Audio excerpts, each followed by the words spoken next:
കഴിഞ്ഞ വർഷം മലയാള സിനിമയെ സംബന്ധിച്ചിടത്തോളം വലിയൊരു വർഷമായിരുന്നു. കാരണം ഗംഭീര ഹിറ്റുകൾ സമ്മാനിച്ച ഒരു വർഷം, മലയാള സിനിമയുടെ തന്നെ തലവര മാറി എന്നൊക്കെ പ്രേക്ഷകരും സിനിമാക്കാരും ഒക്കെ അംഗീകരിച്ച വർഷമായിരുന്നു. എന്നാൽ ഇതെല്ലാം പൊളിച്ചടുക്കിക്കൊണ്ടാണ് നിർമ്മാതാക്കൾ രംഗത്തെത്തിയിരിക്കുന്നത്. 2024 വിജയ ശതമാനം വെറും 12% നഷ്ടം വന്നത് 600-700 കോടിയുടെ നഷ്ടമാണ് മലയാള സിനിമയ്ക്ക് സംഭവിച്ചതെന്നും അവർ എടുത്തു പറയുകയാണ്. വലിയ നഷ്ടമാണ് മലയാളം ഇൻഡസ്ട്രിക്ക് വരും കാലങ്ങളിൽ സംഭവിച്ചുകൊണ്ടിരിക്കുന്നത്. 2024 വലിയ വർഷമായിട്ട് പോലും മലയാള സിനിമയ്ക്ക് നഷ്ടം 700 കോടിയോളം ആണ് എന്ന് പറയുമ്പോൾ ഞെട്ടിപ്പിക്കുന്ന കണക്കുകളാണ് പുറത്തു വരുന്നത്. 2025 കടക്കുമ്പോൾ പ്രതീക്ഷയായിരുന്നു, എന്നാൽ ആദ്യ മാസം തന്നെ 110 കോടിയുടെ നഷ്ടം സംഭവിച്ചുവെന്നും അവർ പറഞ്ഞുകൊണ്ടെത്തി. വെറും ഒരു ചിത്രം മാത്രമാണ് ഹിറ്റായത്. അങ്ങനെ വലിയ വലിയ നഷ്ടക്കണക്കുകൾ പറഞ്ഞുകൊണ്ടാണ് അവർ എത്തുന്നത്. ഇതൊക്കെ എവിടെ ചെന്ന് അവസാനിക്കും, ഏതൊക്കെ ചിത്രങ്ങളാണ് പ്രേക്ഷകർ സ്വീകരിക്കുക, അതുപോലുള്ള ചിത്രങ്ങൾ വരണം, പ്രേക്ഷകർ വലിയ രീതിയിൽ ചർച്ച ചെയ്യുന്നുണ്ട്. കഴിഞ്ഞ മാസം ജനുവരിയിൽ റിലീസ് ചെയ്ത സിനിമകളുടെ ബജറ്റും തിയേറ്റർ കളക്ഷനും പുറത്തുവിട്ട് നിർമ്മാതാക്കളുടെ സംഘടന എത്തുകയും ചെയ്തു. ജനുവരിയിൽ മാത്രം 28 മലയാള സിനിമകളും ഒരു റീ റിലീസ് സിനിമയും 12 അന്യഭാഷാ സിനിമകളും കേരളത്തിൽ റിലീസ് ചെയ്യുകയുണ്ടായി. ഇതിൽ നിന്നും മാത്രമായുണ്ടായ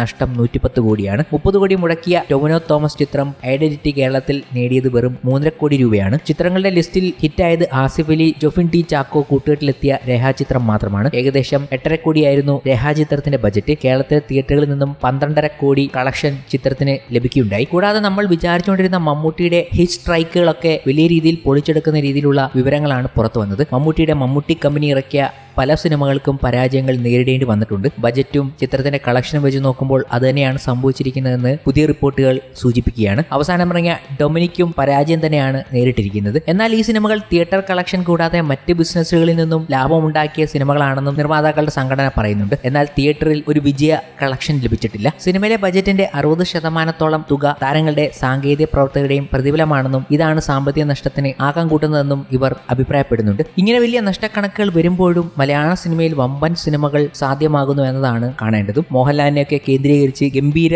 വലിയ പ്രോജക്റ്റുകളാണ് മലയാളത്തിൽ സംഭവിക്കാൻ പോകുന്നത്. വലിയ കളക്ഷൻ നേടാൻ സാധ്യതയുള്ള വലിയ സിനിമകൾ. അങ്ങനെയുള്ള വലിയ സിനിമകൾക്ക് ഇനി തിയേറ്ററുകളിൽ സാധ്യതയുള്ളൂ എന്ന് തന്നെയാണ് പറഞ്ഞു വെക്കാൻ സാധിക്കുന്നതും. കൊച്ചു സിനിമകൾ ഇറങ്ങിയാൽ അത് ഹിറ്റ് ആകണമെങ്കിൽ അതിന്റെ കണ്ടന്റ് വൈസ് ആയിരിക്കണം. എന്നാൽ വലിയ കളക്ഷൻ നേടണമെങ്കിൽ വലിയ വലിയ സിനിമാ യുദ്ധങ്ങൾ തന്നെ നടക്കേണ്ടതുണ്ട്. മോളിവുഡിൽ അങ്ങനെ ചില സിനിമകൾക്ക് സാധ്യത വെക്കുന്ന റിപ്പോർട്ടുകളാണ് ഇന്നേ ദിവസം പുറത്തു വന്നിരിക്കുന്നത്. പറഞ്ഞു വരുന്നത് മോളിവുഡിൽ മറ്റൊരു ഗംഭീര കോമ്പിനേഷൻ സംഭവിക്കാൻ പോകുന്നു എന്നത്. മഹാനടന്മാരായ മമ്മൂട്ടിയും മോഹൻലാലും പൃഥ്വിരാജും ഒരു ചിത്രത്തിന് വേണ്ടി ഒന്നിക്കാൻ പോകുന്നു. ഇവർ മൂന്നുപേരും ഒന്നിക്കാൻ പോകുന്ന ഒരു ഗംഭീര പ്രോജക്റ്റ് അണിയറയിൽ സംസാരം നടന്നുകൊണ്ടിരിക്കുകയാണ്. ഈ ചിത്രത്തിന് ഇപ്പോൾ ഒരു കൺഫേംഡ് റിപ്പോർട്ട് കൂടി വന്നിരിക്കുന്നു എന്ന രീതിയിലാണ് മൂവി അനലിസ്റ്റുകൾ നൽകുന്ന സൂചന. ഒരു ന്യൂ പ്രോജക്റ്റായി ഇവർ മൂന്നുപേരും ഒന്നിക്കുന്ന ചിത്രം വരാൻ സാധ്യതയുണ്ട് എന്നതാണ്. ഇതിന്റെ കൂടുതൽ ഡീറ്റെയിൽ ഉടൻ തന്നെ റിവീൽ ചെയ്യുമെന്നും പറഞ്ഞുകൊണ്ടാണ് ട്രേഡ് അനലിസ്റ്റുകളുടെ റിപ്പോർട്ടുകൾ എത്തിയിരിക്കുന്നത്. ഈ മൂവരും ഒന്നിക്കുന്ന ചിത്രത്തെക്കുറിച്ചുള്ള സംസാരം കഴിഞ്ഞ വർഷം തന്നെ വലിയ രീതിയിൽ ചർച്ച ചെയ്ത സംഭവങ്ങളായിരുന്നു. ഏറ്റവും കൂടുതൽ പറഞ്ഞു കേട്ടത് എമ്പുരാനിൽ ഈ മൂവരും ഒന്നിക്കുന്നു എന്ന രീതിയിലാണ്. മമ്മൂട്ടിയും മോഹൻലാലും പൃഥ്വിരാജും ഒന്നിക്കുന്ന ഒരു ഗംഭീര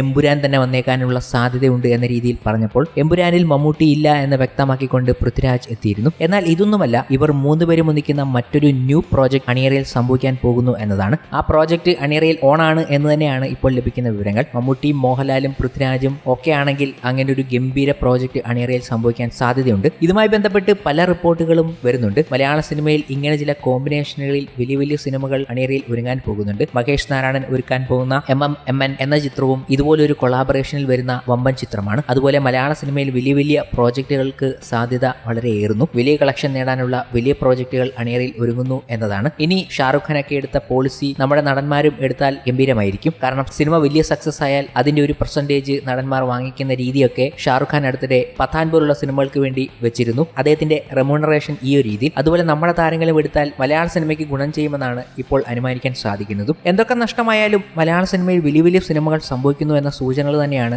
ഇപ്പോൾ ഈ വരുന്ന പുതിയ റിപ്പോർട്ടുകൾ. എന്തായാലും ലഭിക്കുന്ന സൂചനകൾ വെച്ച് ഇവർ മൂന്നുപേരും ഒന്നിക്കാൻ ചാൻസ് ഉള്ള സിനിമ എന്ന് പറയുന്നത് ആശീർവാദും മമ്മൂട്ടി കമ്പനിയും ഒന്നിച്ച് പ്രൊഡക്ഷനിലേക്ക് ഇറങ്ങാൻ പോകുന്ന സിനിമയായിരിക്കും. നേരത്തെ തന്നെ ആന്റണി പെരുമ്പാർ ഈ കാര്യം സ്ഥിരീകരിച്ചിരുന്നു. ആശീർവാദും മമ്മൂട്ടി കമ്പനിയും ഒന്നിക്കാൻ പോകുന്ന കാര്യം. ഈ ചിത്രം ഒന്നുകിൽ വൈശാഖ് സംവിധാനം ചെയ്യാൻ പോകുന്ന ചിത്രമായിരിക്കുമെന്നാണ് ചില സൂചനകൾ സൂചിപ്പിക്കുന്നത്. എന്നിരുന്നാലും സംവിധായകരോ മറ്റ് അണിയറ പ്രവർത്തകരെ സംബന്ധിച്ച വിവരങ്ങളൊന്നും പുറത്തു വന്നിട്ടില്ല. എന്തായാലും മമ്മൂട്ടിയും മോഹൻലാലും പൃഥ്വിരാജും ഒന്നിക്കാൻ പോകുന്ന ഒരു ഗംഭീര സിനിമ അണിയറയിൽ ഒരുങ്ങാൻ പോകുന്നു എന്ന സൂചനകളാണ് ഇപ്പോൾ മൂവി അനലിസ്റ്റുകൾ നൽകിയിരിക്കുന്നത്.